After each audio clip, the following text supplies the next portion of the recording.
जम्मू कश्मीर विधानसभा चुनाव आप जानते हैं 18 सितंबर से यह सिलसिला शुरू होगा। 3 चरणों में वोटिंग होनी है और इसी को लेकर अभी की बहुत बड़ी खबर यह है कि जम्मू कश्मीर के लिए बीजेपी की तरफ से उम्मीदवारों के नाम की नई लिस्ट जारी की जा सकती है। यह बड़ी खबर है। आज सुबह आप जानते हैं बीजेपी ने 44 उम्मीदवारों के नाम का ऐलान किया था। अब थोड़ी देर में जम्मू कश्मीर के लिए एक नई लिस्ट जारी करेगी बीजेपी।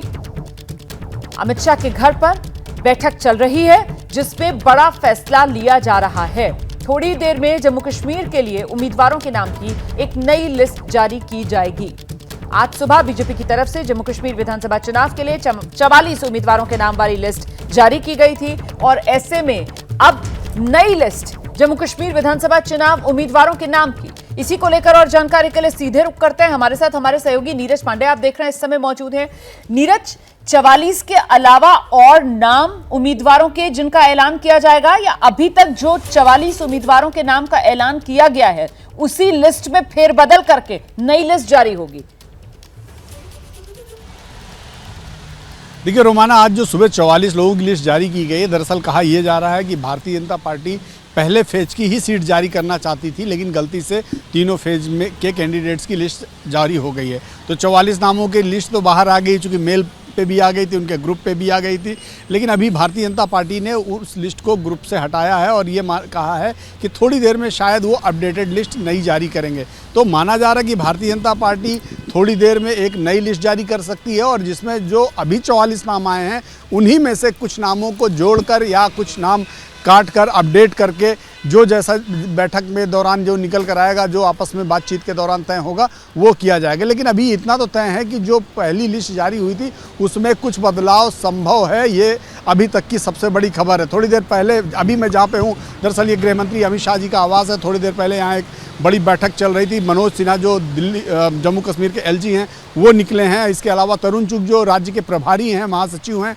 वो निकले हैं बैठक से। माना जा रहा है अभी अमित शाह के आवास में कुछ और लोग मौजूद हैं जम्मू कश्मीर से ताल्लुक़ रखने वाले, थोड़ी देर में वो भी निकलेंगे। तो क्या कुछ डिसाइड हुआ है, क्या कुछ निर्णय लिया गया है, इन सभी चीज़ों के बाद पता चलेगा कि नई लिस्ट में क्या बदलाव होंगे। कुछ नाम ऐड होंगे या कुछ नाम कटेंगे या बिल्कुल अपडेटेड लिस्ट आएगी या बिल्कुल नई एक लिस्ट आएगी, संशोधित लिस्ट। वो सारी चीज़ें अभी थोड़ी देर में तय हो जाएंगी। लेकिन अब सवाल तो ये बड़ा हो जाता है ना कि अगर इस तरीके का बदलाव होगा तो फिर ये चूक कैसे हो गई?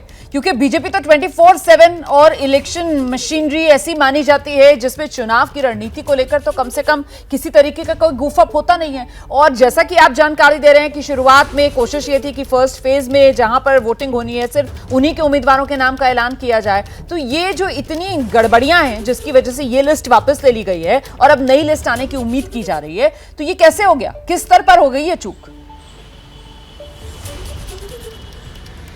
देखिए, राजनीति में कई बार कुछ चीज़ें करने के बाद लगता है कि उसके लिए और प्रिकॉशंस लिए जा सकते हैं। तो राजनीति में इसे आप चूक कह सकती हैं, लेकिन ये एक स्ट्रेटजी का भी पार्ट हो सकता है। देखिए, भारतीय जनता पार्टी ने लिस्ट ज़रूर आउट की 44 लोगों की, लेकिन कई बार लिस्ट आने के बाद भी कुछ रिएक्शंस आते हैं और उसके बाद उसमें लगता है कि नहीं, ये इसको और अपडेट किया जा सकता था या इसको और अच्छा किया जा सकता था।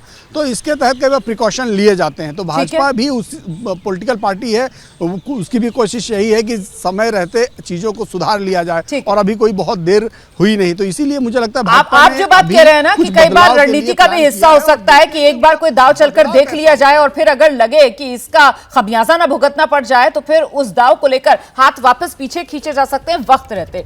दरअसल यहां पर वो दाव जिसका जिक्र नीरज कर रहे हैं, वो दाव क्या था बीजेपी का, ये जरा समझिए। इस बार बड़े नामों को टिकट नहीं दिया गया। इसमें निर्मल सिंह और कविंद्र गुप्ता जम्मू कश्मीर के पूर्व डिप्टी सीएम रह चुके हैं, दोनों बीजेपी के बड़े चेहरे माने जाते हैं जम्मू कश्मीर में, इन दोनों को टिकट नहीं मिला। हम सीधे आपको लेकर चलते हैं, हमारे साथ हमारे सहयोगी अजय बाचलू इस समय मौजूद हैं और जरा उन्हीं से समझते हैं कि ये नाराजगी 44 उम्मीदवारों के नाम सामने आने के बाद अजय बढ़ती जा रही थी जम्मू कश्मीर बीजेपी में, इसी वजह से ये साइड इफेक्ट देखा जा रहा है कि 44 उम्मीदवारों के नाम की लिस्ट वापस ले ली गई है और नई लिस्ट की बात कही जा रही है। देखिए रोमाना, सिर्फ कविंद्र गुप्ता अभी भी होपफुल हैं कि शायद उन्हें कहीं अकोमोडेट किया जाए, क्योंकि परिसीमन के बाद बहुत सारे बदलाव हुए हैं सीटों में।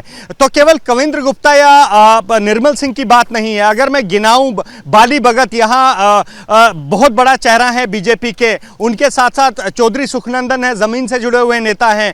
तो ऐसे करीब आधा दर्जन नेता है जिन्होंने अपनी पूरी जिंदगी बीजेपी को दी है, आरएसएस को दी है। इन सब का नाम कटना, और सबसे बड़ी बात कि दूसरी पार्टियां, न केवल एनसी, न केवल पैंथर्स पार्टी, बल्कि कांग्रेस के लोगों को उनकी जगह अकोमोडेट करना, यह सबसे बड़ा सवाल जो है वो यहां पर बीजेपी लीडरशिप जो स्टेट की है वो उठा रही है। मेरे कुछ नेताओं से बात हुई है ऑफ द रिकॉर्ड, उनका साफ ये कहना था कि हमने तो अपनी पूरी जिंदगी बीजेपी को दी, लेकिन जिनको अकोमोडेट किया है उनका बीजेपी में रोल क्या है, यह सवाल वो उठा रहे हैं। हालांकि कैमरे पर आने से बच रहे हैं, लेकिन सवाल ये उठ रहे हैं। एक नेता ने तो यहां तक कह दिया कि यहां क्या ऑर्फेनेज खुला है कि आप बुजुर्गों को आकर यहां पर अकोमोडेट करें, टिकट कीजिए, और काम जो है वो जमीनी स्तर के नेता कर रहे हैं जिन्हें इस लिस्ट में इग्नोर किया गया है। तो इस तरह की बातें यहां उठ रही हैं, और लगातार मुझे लगता है जो सबसे बड़ा कारण है, जो दर्जन भर, आधा दर्जन जो नेता हैं, जो एमएलए रहे हैं, जो पिछले 20, 25, 30 साल से बीजेपी से जुड़े हैं, उनकी नाराजगी कहीं ना कहीं अगर महंगी ना पड़ जाए, इसके चलते मुझे लगता है कि इस लिस्ट को होल्ड किया गया है। और जिस तरह से दूसरी पार्टियों के नेताओं को यहां लाया गया, उन्हें टिकटें दी गई, यह भी एक नाराजगी का बड़ा सबब है रोमाना। बिल्कुल, और अब यही उम्मीद की जा रही है, इसी वजह से इस लिस्ट को होल्ड कर लिया गया है, और अब नई जो उम्मीदवारों के नाम की सूची है बीजेपी की तरफ से वो जारी की जाएगी, उसका इंतजार है।